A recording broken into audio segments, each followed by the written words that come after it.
Did you know that people respond to aesthetically pleasing faces in the same manner as a well-composed photograph? The brain finds them both very pleasing to look at and therefore associates them with positive emotions. Now, did you know that you can transform your landscape photography with just a few simple guidelines? Well, you can, and in the next 5 minutes, I'm going to show you how by utilizing lines and framing. Firstly, utilizing lines in landscape photography is one of the most important skills to have. By following guidelines such as the rule of thirds, symmetry, the golden spiral, and leading lines, one can scientifically improve their shot. To begin, the rule of thirds is a technique in which one divides the frame into equal rows and columns to make 4 intersections in the center of the frame. Just like that. It is on these intersections that the subject of the photo should be placed. This is because it makes the photo look natural and adds negative space to the photo.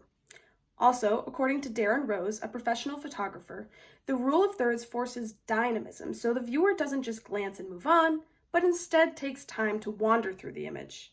It has also been discovered that people read left to right and top to bottom, at least in the US, and therefore one should position the subject in the bottom right intersection so that way they read the whole photo, find the subject, and want to read it again. The only instance in which one should center the horizon or subject is if they are applying symmetry. Here is another example of where the rule of thirds is used, where the wheat is in focus and negative space is filling the rest. Symmetry works because the brain finds symmetry pleasing. For example, a face that has more symmetry is seen as more attractive. It is crucial, however, to ensure that the horizon is straight so the subject is also balanced. In the article on composition, Canvas says, human eyes prefer seeing straight leveled lines, and it's the reason why we get bothered when a frame is tilted to one side. In this photo, you can see how symmetry makes it very pleasing for the eye to look at. Similar to symmetry, leading lines help the viewer by guiding them through a photo. Because symmetry doesn't often appear in nature, leading lines are much easier to find. Moreover, they are satisfying for the viewer. If a person does not see direction because they don't have something to focus on, they will become uninterested. In this photo, you can see how the lines point the eye to the subject, where in this photo, the line points the eye to navigate the whole photo. A more complicated but equally effective guideline is the golden spiral. According to Reg Hari-Bouchard, a photographer and YouTuber, the technique originated from the Fibonacci sequence.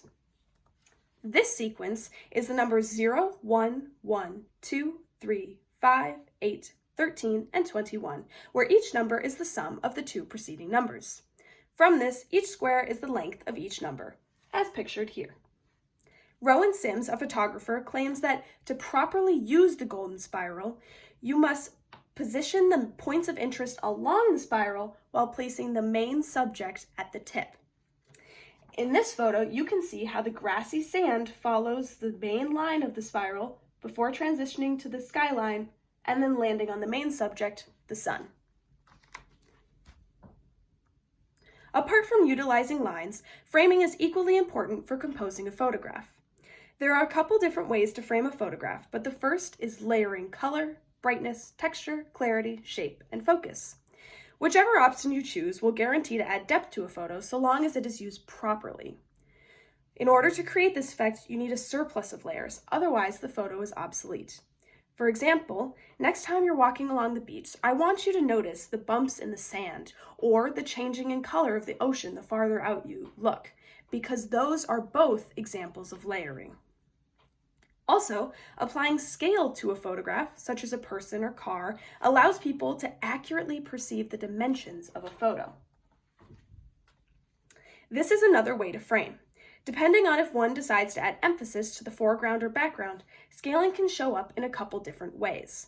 For example, this photo emphasizes the background because the foreground, aka the rocks and grass, are out of focus, and the scale is applied because the cabin shows the vastness of the trees. Whereas in this photo, the foreground is in focus, which is the flowers, and the bridge is out of focus. And you can see how scaling is applied because the flowers are made bigger and more prominent in the front of the screen, so that way you don't focus on the bridge as much. Finally, negative space has the ability to frame a photo without making it too busy. Ideally, as a photographer, one should try to fill the gaps of squares in the rule of thirds with negative space. In the following photo, I want you to notice how the rule of thirds is applied because of if you add the grid, it would work. However, negative space fills the surrounding. In review, utilizing lines through the rule of thirds, symmetry, leading lines, or the golden spiral, and framing with layers, scale, or negative space can drastically transform a landscape image from bland to spectacular.